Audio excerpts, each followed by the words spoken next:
the sunny southern town of Augusta, Georgia, a dark legend looms. Some people believe that if you touch it, you'll die. An old stone column, once a part of a thriving marketplace, is now an artifact of evil. It's right out of the Old Testament. Divine sanction that wipes out entire races of people. This story tells of an otherworldly element that blows into town. It touched down a little after 1 a.m. in the morning. That's when the devastation took part. And settles in the only remaining relic of the storm. Since that point, people have tried to move or touch the pillar and have died. You are all doomed! And the good people of Augusta are left to cope with its curse for years to come. And when the men tried to move the pillar, both were struck by lightning and both died. Every day I'd wake up and I'd get a fever. And it got so high that a couple times I started hallucinating. I believe my grandfather died believing in the curse.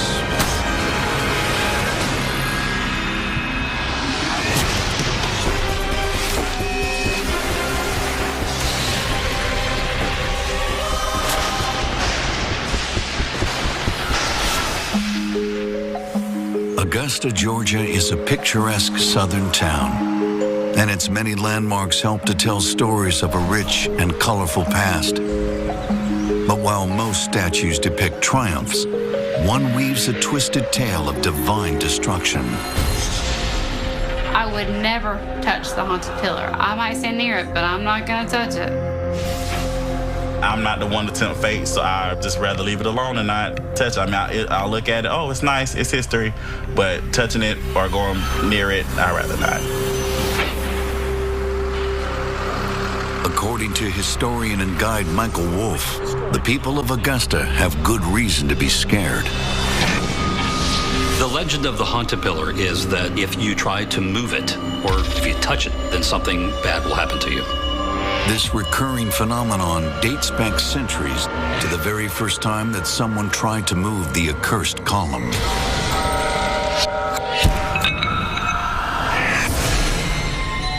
Back in 1878, this area was a thriving marketplace, but when a natural disaster occurs, a single stone pillar is the only remaining remnant. In 1879, the pillar was standing alone, just kind of out there in the middle of nothing. As the only surviving structure from the doomed marketplace, folks are convinced the pillar is cursed. No one has dared to move it, until one brave soul sees a business opportunity. There was a local grocer by the name of Theodore I. He knew about the legend that was involved with it. He thought it would be a great idea to be able to draw attention to his grocery business. And he's off to a good start because word of the stunt travels fast. He paid $50 and had two gentlemen that were going to move the pillar for him.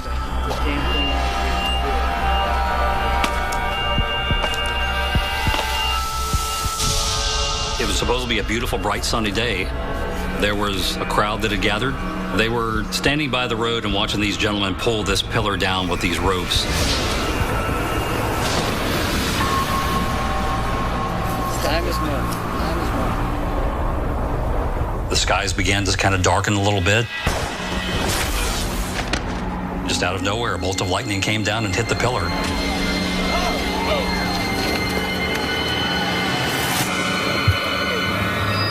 And as a result, the two gentlemen were killed. Now, once and for all, everyone's fears are confirmed. The column is cursed. And if anyone thought that perhaps this incident was an unfortunate coincidence, the legend of the haunted pillar is proven again just decades later. For every 20 or so people that won't touch it, there's usually one person that will tempt fate. In 1940, we had an out-of-towner that came into Augusta. He had asked the locals about the pillar on the corner of the busy intersection, and that's when he learned about the legend itself. And according to the story, he laughed when he heard the legend of the pillar. So he decided he was going to prove that legend wrong. It is said that he put a chain around the pillar, connected it to his car, got into the car, hit the accelerator. When he tried to speed off, it didn't work. The pillar remained standing. So he got out and he tried to push the pillar. That didn't work. So he got back in his truck, laughed about it, and drove off.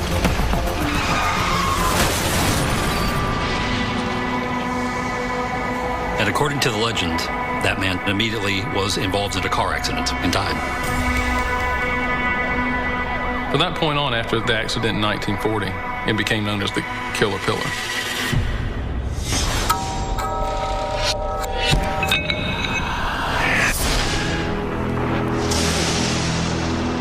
The curse of the pillar is simple, but the twisted origins of this legend are complex. Standing alone on the corner of 5th and Broad Streets, it's hard to imagine that this lone column was once part of a grand structure. This pillar was on the front of the Lower Market building. During this time, it was the cultural heart of Augusta. As a professor of Southern history, Leanne Caldwell has studied how this impressive building was a symbol of Augusta's booming economy. The market had been built in the 1820s. It was basically like a Greek revival structure across the front with 4 columns. The sturdy building served as the gateway to a bustling place of commerce. It was one of the busiest places in Augusta at that time.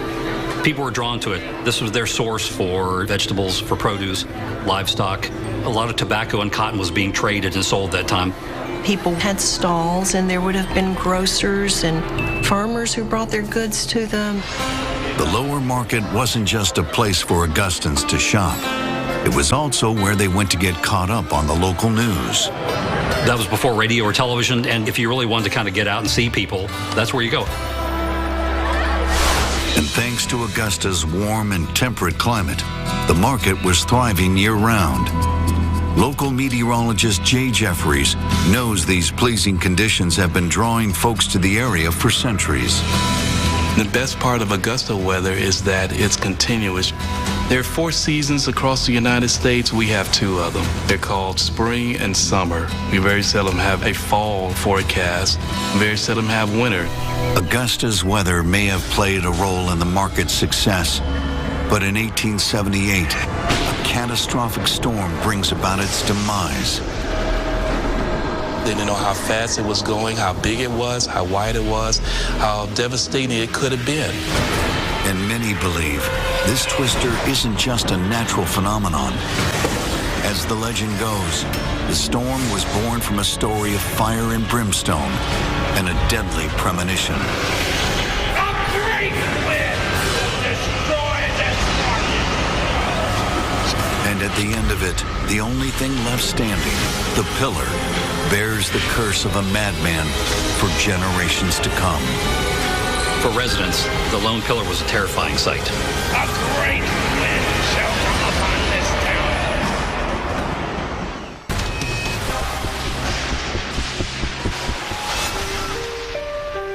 town. A sunny southern town steeped in history, Augusta, Georgia is like no place else. Its tree-lined streets provide the perfect backdrop for stories dating back centuries. But not all of those tales have a happy ending. Such is the case with the legend of the pillar. It's a story that just sort of lives. It's got almost a life of its own, the story does. It has some lore about it. You know, local Augusta people like to kind of go down there, bring family and friends down there and tell them the story of the haunted pillar. The chilling tale of how this lone column became cursed has been passed down for generations. And it's especially poignant for the people of Augusta because it begins just after the Civil War, a critical point in the history of this area. The Civil War in the South destroyed infrastructure. It destroyed what factories they had. Homes were destroyed. So there was a lot of physical destruction. It's a devastating time in the South. But Augusta quickly rises as a beacon of hope. The war itself never came to Augusta. And unlike some cities that had to start by building their buildings over, Augusta did not have to do that. And in some ways, that gave it a heads up on getting going once the war was over. For Southerners, Augusta is on its way to becoming a new South city. People in Augusta who were in leadership positions began to talk about, let's industrialize. It'll provide jobs for people. It will bring money in. We'll have goods we can sell. And one type of good in particular becomes one of Augusta's most valuable exports. Augusta was a thriving commercial center for the cotton trade. In addition to the infrastructure for manufacturing and selling cotton, Augusta also has something that money can't buy. This area is good soil for cotton and the right climate for cotton, so it grew extremely well here. You have a window from April to October, and our climate during that time is perfect for growing and also picking cotton. Thanks to Augusta's cash crop, the city soon becomes a booming metropolis. The population began to grow in Augusta. It was bustling with new things. And at the center of it all lies the Lower Market, a large building with a Greek portico featuring 4 towering pedestals in front of its entrance. Author Sean Joyner has researched the era extensively and knows that at the time, this was the social center of the town. The Lower Market in Augusta would have been a busy place because that's where majority of the commerce would come and go throughout the city. And it's just this backdrop that sets the stage for an encounter that will haunt Augusta for generations to come.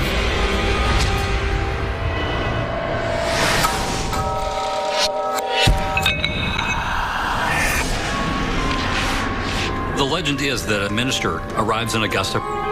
It was not uncommon at that time of history that ministers, perhaps of different faiths, would have come into an area to preach the word of God. And on this particular day, he just happened to arrive in Augusta, Georgia. A perfect stranger. No one knows who this traveling preacher is or where he came from, but he sets his sights on the Lower Market. He may have chosen this place of market just because of the number of crowds that were there. In fact, in his mind, he might have been referred to this as kind of the proverbial den of iniquity. With a seemingly built-in congregation, the preacher delivers his message of hell and eternal damnation. He was a fire and brimstone preacher, unconventional, and had his own interpretations of the Bible itself. He started to yell, scream at people, began to judge people, began to preach.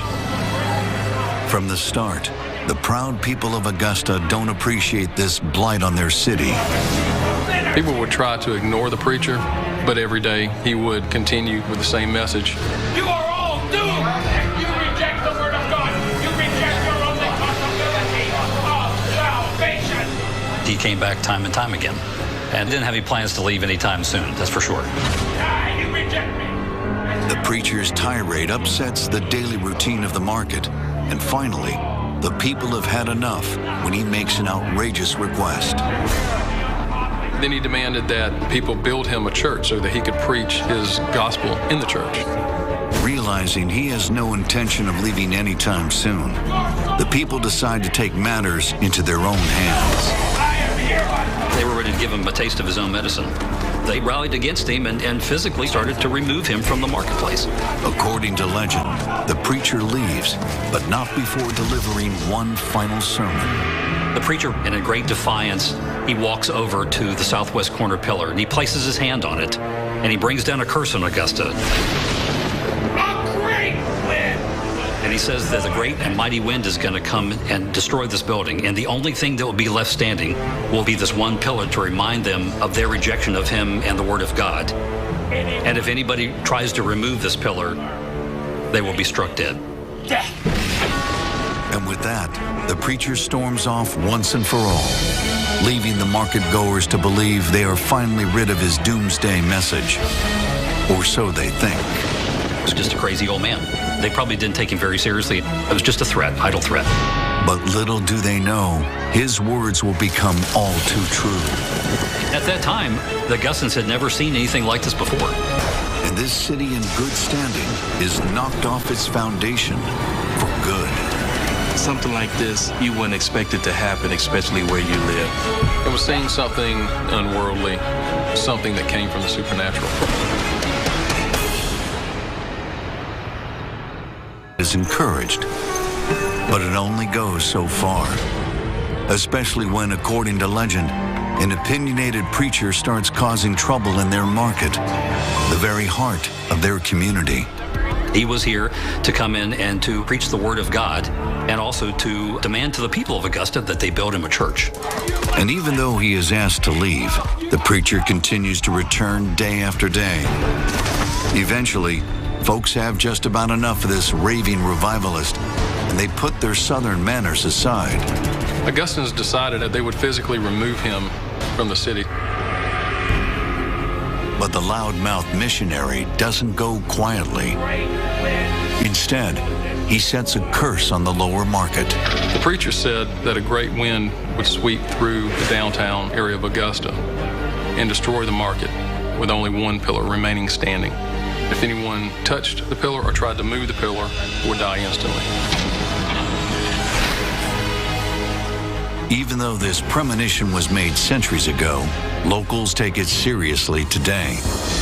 After all, the cursed relic is the subject of many terrifying tales. People tell the story all the time. There are a few things in Augusta that are quote-unquote legendary, and the pillar happens to be one of them. I think everybody's grandparents or parents probably are the first ones to tell you about it. My grandmother actually told me. She was convinced that if you had anything to do with removing the haunted pillar, bad luck befalls you. Most legends survive because at the end of the day, they're not falsifiable. So we can say, all right, we have some new scientific theories that might explain this, but there's always that piece that says, no, it's still too strange. Because in the case of the haunted pillar, the legend has been proven over and over again. But it's not just the preacher's premonition that curses the lone pedestal. Legend says his devastating omen actually comes true.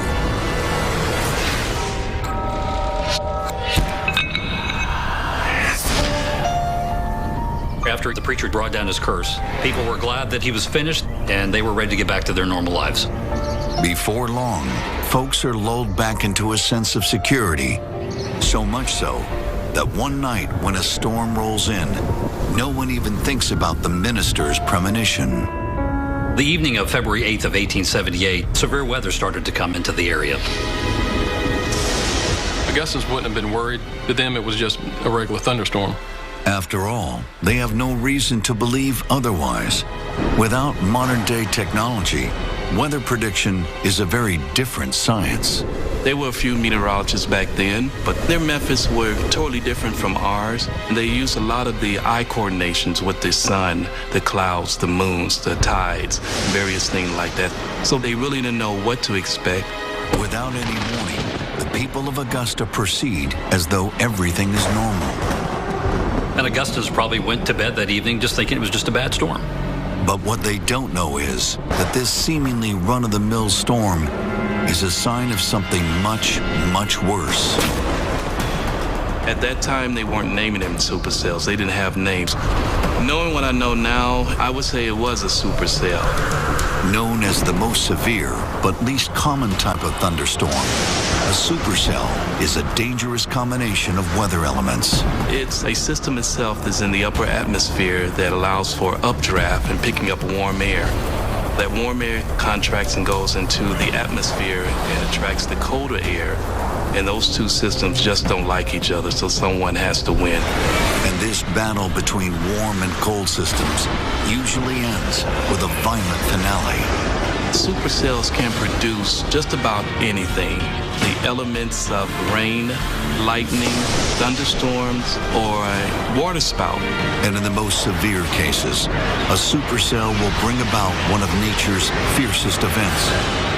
a legendary occurrence where weather's typically intangible elements actually graze the surface of the earth. In the early morning hours, just after 1 a.m., a tornado came through the downtown area. They referred to it at the time as the Great Cyclone. It was very short, and within a half hour, it had touched down, done its damage, picked back up in the sky, and traveled on and dissipated. Even though it wasn't on the ground for long, this twister leaves a legend in its wake. The one pillar that was left standing is the exact pillar that the preacher pointed to before he was taken out of town. And this artifact of destruction still plagues the people of Augusta to this very day. There are people that you run into that have had things that have happened to them based on recent contact with the pillar. Yes, it definitely does hold up to its name. They told me not to touch it, and doctors never gave me any explanation of what was wrong with me. It was just miserable the whole time.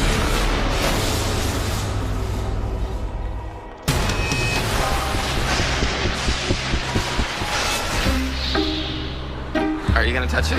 I'm not gonna touch it. He's gonna touch it. I'm too scared to touch it. I don't want to die or have like bad luck or anything like that, so. I think you should do it. We can do it together. I'll put my hand on your hand.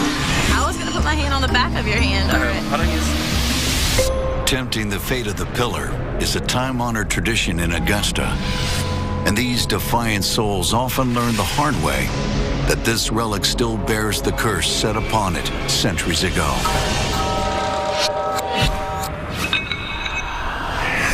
Legend says, back in 1878, after a preacher predicts a deadly storm, one arrives on the doorstep of the picturesque southern town of Augusta. The evening of February 8th of 1878, the severe weather started to come into the area. It began to rain, thunderstorm. Most folks think it is just a passing disturbance. The people of Augusta would have been to bed as usual. There was nothing more than a bad storm outside. But what looks like a harmless thunderstorm is actually the beginning stages of a rare and powerful phenomenon. Shortly after 1 a.m. in the morning, a tornado touched down in Augusta.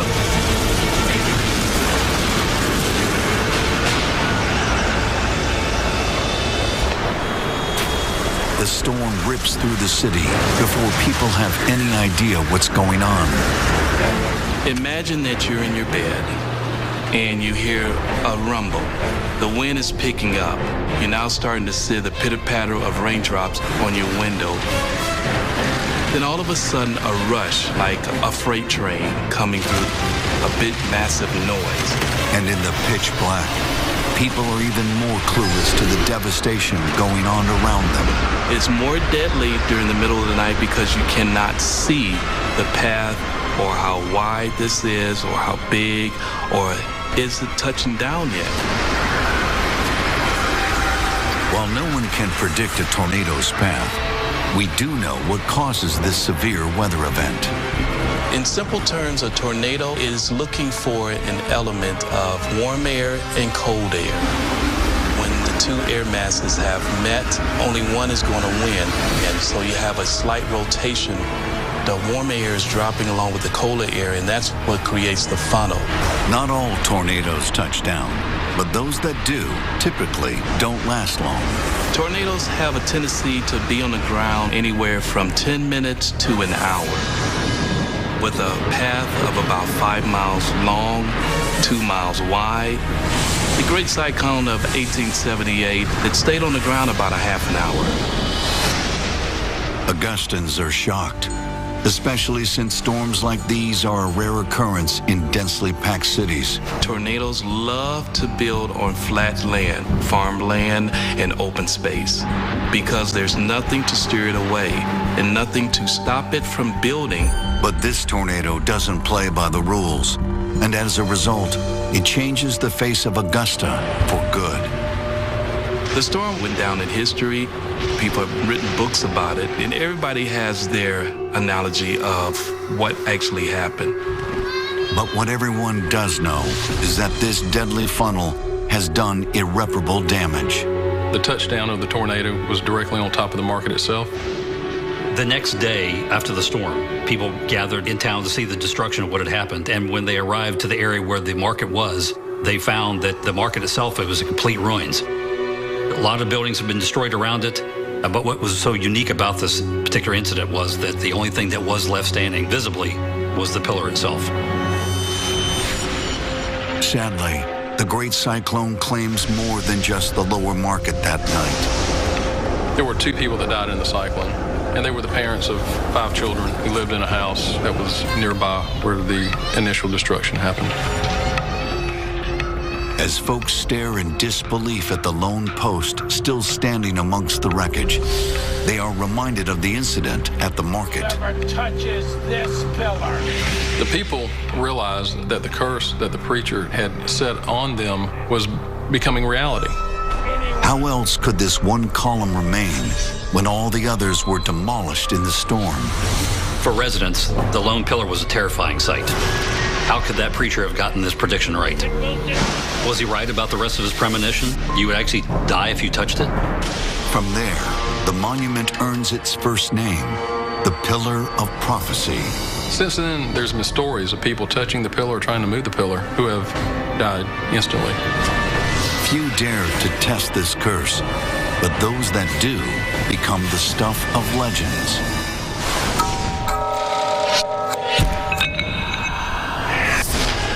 Even though the relic is a liability, folks in Augusta know better than to get rid of it. There's been plenty of opportunities through these years to literally take it away. But this legend is so strong, the people of Augusta, they won't tempt fate. We often go through life negotiating possible dangers or ill effects. And so someone who maybe doesn't see themselves as believing in the supernatural may still, with this idea of a curse, say, it's not a whole lot of skin off my nose, let me just play it safe. Which most folks seem to do. Until the 1930s, when one of Augusta's most respected residents puts this curse to the test.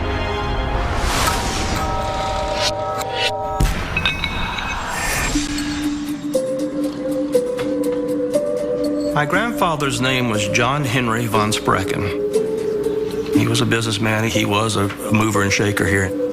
But most people around these parts know John Henry as a devoted family man and a stalwart Christian. He was a pillar of the church, the Lutheran Church of the Resurrection. He was an elder there, very much involved in that church. With a successful career, a growing family, and the respect of his fellow man, John Henry has it all. They had a very storybook existence. They had everything. They wanted for nothing. They had all kinds of things. But he sets his sights on a prize that money cannot buy, a piece of the haunted pillar. I think he just liked the idea of having something that was sort of a local legend, having a little bit of ownership of it. So when John Henry learns of a car accident that causes some damage to the pillar, he gets an idea. There were bricks strewn about, and he was the kind of guy that would like to have gotten bricks as souvenirs. And so this member of Augusta's elite takes a slight detour past the column on his way to church one morning. I don't think he was one to tempt fate very much. He just didn't believe in it, poo-pooed it, and just thought it was just legend. But all that changes when he puts this piece of folklore to the test.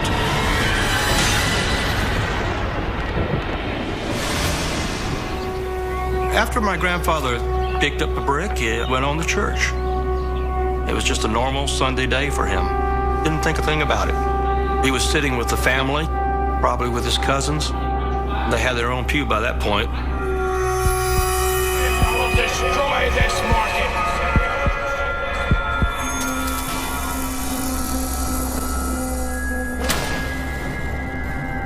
market. He felt faint and actually fell over.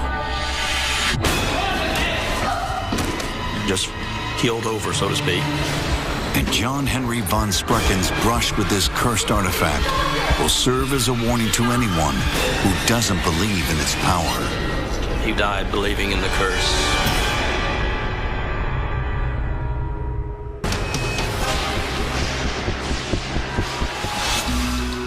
Everyone in Augusta knows about the legend of the haunted pillar. Most folks leave it alone. But even then, this blighted relic has been known to bring undue suffering upon this southern town. The intersection here makes up for about 39% of the accidents in the area, as well as 37% of the injuries based on the accidents. It is high for this area. This is a very low speed area, 25 and 35 mile an hour speed limits, and to see that amount of injuries in such a low speed is unusual. Over time, strange occurrences taking place around the column have become a dime a dozen. There are more stories than folks can remember. But the one that really sticks out is that of John Henry von Sprecken back in the 1930s.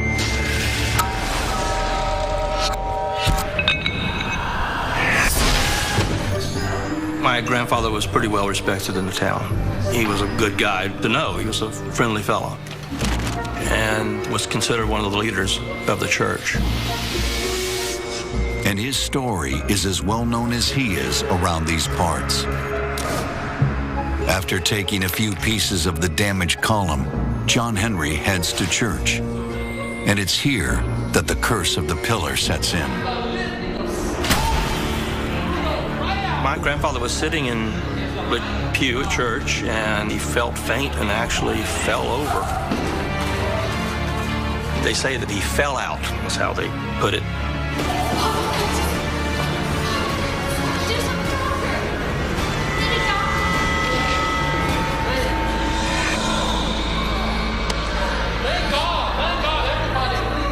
The first thing he said when he woke up was, "Take the bricks back. Let's take them back now." Because he was afraid that the curse was coming true.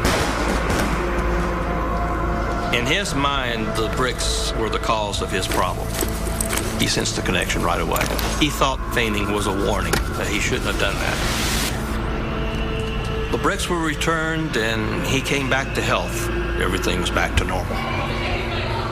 It doesn't take long for word to spread about John Henry von Sprecken's close encounter with Augusta's most dangerous monument. This is a small community, so probably everybody knew. It gotten around town very quickly. Eventually, the column is repaired, but John Henry continues to warn others with his story, believing wholeheartedly that for a brief moment, he had suffered the curse of the haunted pillar.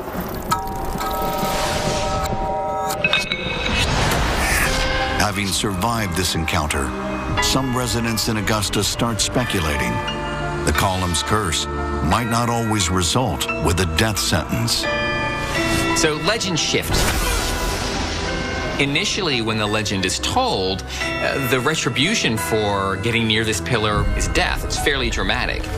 But as people have touched it or tried to move it and haven't died, people aren't irrational. With that evidence, they are adjusting the legend so that it does seem to actually make sense. And so now the repercussions of touching it are far milder. But the legend still stands. And as it turns out, the lesser version of this monument's wrath is still the force to be reckoned with. Augusta resident Josh Danheim is about to find this out the hard way.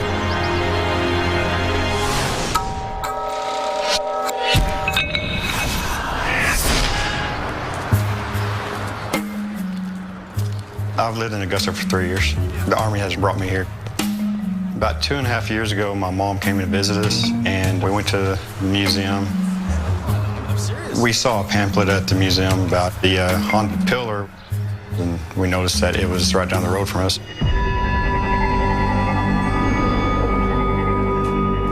I didn't really believe in the legend. I just thought it was a bunch of nonsense.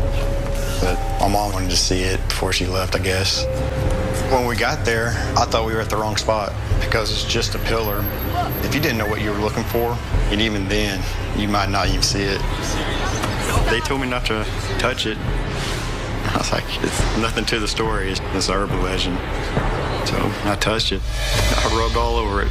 And that's where Josh's story begins. Like many others before him, he soon comes face to face with the frightening powers of this relic from the past. I have never felt like that before. Never. Never had anything like that happen.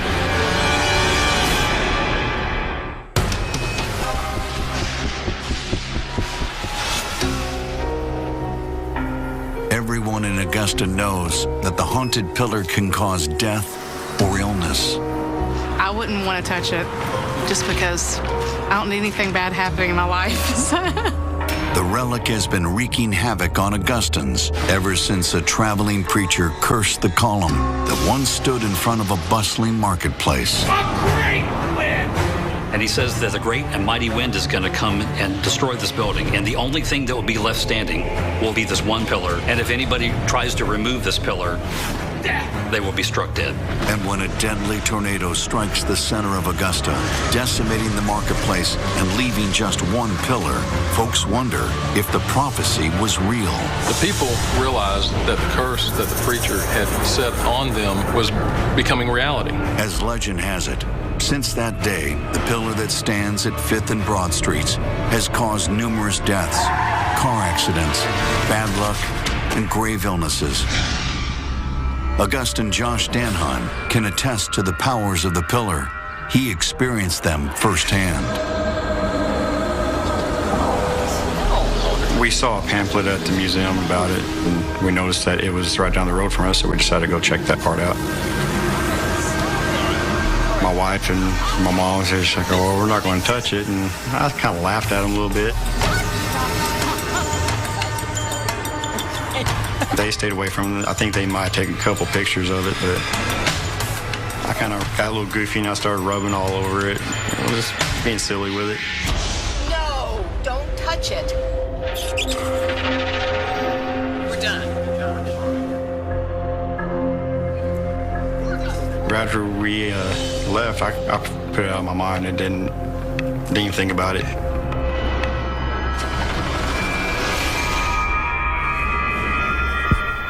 My mother left town, and then I started getting pretty sick.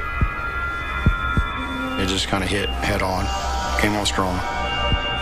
Coughing, sore chest, just it was pretty bad.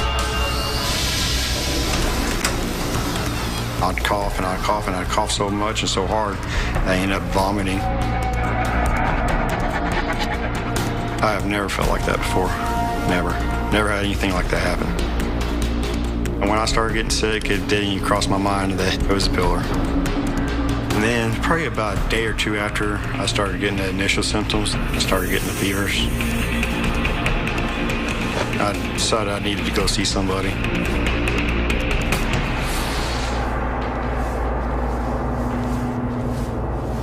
Doctor didn't know what was wrong with me. He said if it doesn't let up by next week, come see me again. So that went on for 6 weeks. It just stayed the same every day. I got sent home without a diagnosis all 6 times. Without knowing what is wrong, there's nothing doctors can do.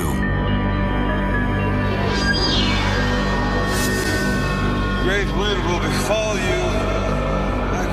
I thought I'd done a couple times.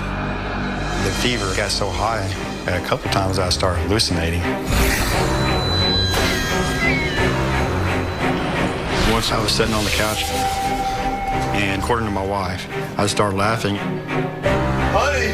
And she like, what's so funny? And I told her, our cat's tail just ran across the floor. I think she got a little worried that day.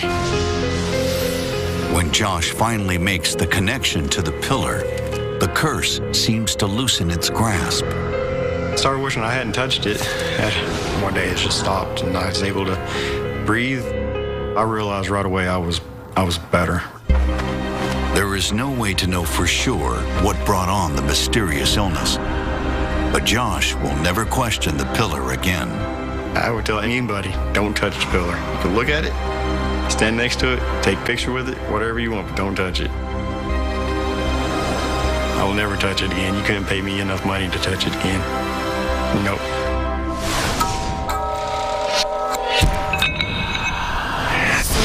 It's not just those who come into contact with the cursed monument that suffer its consequences. Many believe just being in the vicinity of the relic can cause trouble. We opened up a shop right in front of it, and within the time that we opened, we had a fire next door that shut us down for about 3 months, and we had the big winter storm where we all lost power about 5 or 6 days. So after that, I just had to move, and business got better. It's stories like these that keep the legend of the pillar going from generation to generation. And despite its danger, the monument still draws crowds. It's almost arcane. There's a danger to it. And of course, with that comes a romantic quality to some people. And its story serves as an important lesson for the people of Augusta. I think at the end of the day, this legend is about intolerance and the repercussions for that intolerance. So this itinerant preacher may have been annoying. He may have been, making people feel quite uncomfortable, but sort of unceremoniously ushering him out of town, the legend kind of suggests that the repercussions for that is a major storm. So I think this legend is a critique, really, of past behavior. Whether or not the preacher was able to conjure the tornado and curse the pillar left standing in its wake, no one knows. History and memory and mythology are intertwined in ways that sometimes make it very difficult to unwind them. But there is no doubt that this tale is reminiscent of other historical sagas. The kind of retribution that happens is right out of the Bible. That a prophet of God is treated poorly, and then there's divine sanction that wipes out entire races of people. It's a far smaller kind of retribution, but it's very much in line with how we see a kind of a divine justice. And from a weather perspective, its wake of destruction seems almost supernatural.